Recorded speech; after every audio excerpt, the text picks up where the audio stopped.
SnapJAX Stories is back, and it was a perfectly aligned overhead picture that got our attention this time.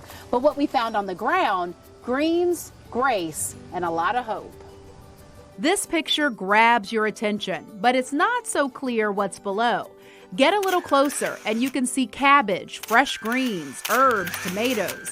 And then, walking through Grace Garden, you can see how it earned its name. King, the executive director at the time, said that she knows that before you can have hope, you have to have grace. So we started with grace. Yeah.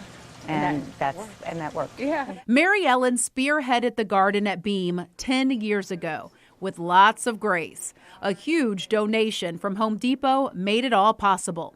Beam provides food, rent, utility, and financial assistance to low-income residents at the beaches. The main goal of the garden was to add fresh, healthy produce to the food pantry. Because if you think 10 years ago, there was no produce. Food pantries were canned food that you were kind of handing out. Grace Garden gave people a choice.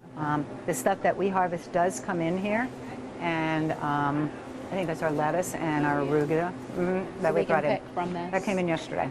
But Mary Ellen quickly learned it does much more than that. So everyone comes here stressed. We wanted a space that you could just take a deep breath and sit and relax while you were waiting for that check, while you were waiting for JEA to turn your electricity back on again.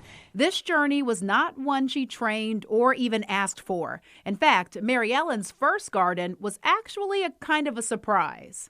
I got into gardening when my youngest daughter, Kate, came back from an internship in South Africa, where she started a garden behind a community center.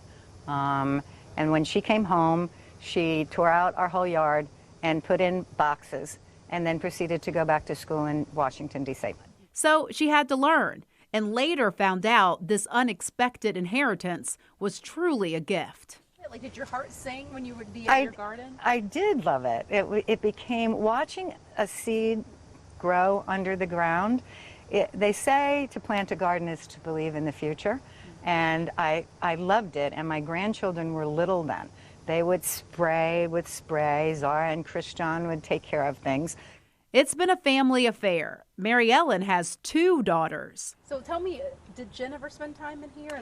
Jen and the kids always do on the weekends. Before I had regular garden volunteers, I had to do a lot of manual labor. Jennifer Waugh is the oldest daughter, who has also found a home in the garden, alongside a mother who taught her many lessons, one grown right here in this soil. You're never too old to have a dream and fulfill it. If you put together the right people with the right hearts, you really can do anything. I hope you notice a theme in so many of my stories. Nature brings people peace, and that's what this area of the garden is all about. People come and sit down and take a break, and the view is simply delicious. All right, keep those photos coming on SnapJAX, because I love to tell the story behind the picture, and you never know when I might call you.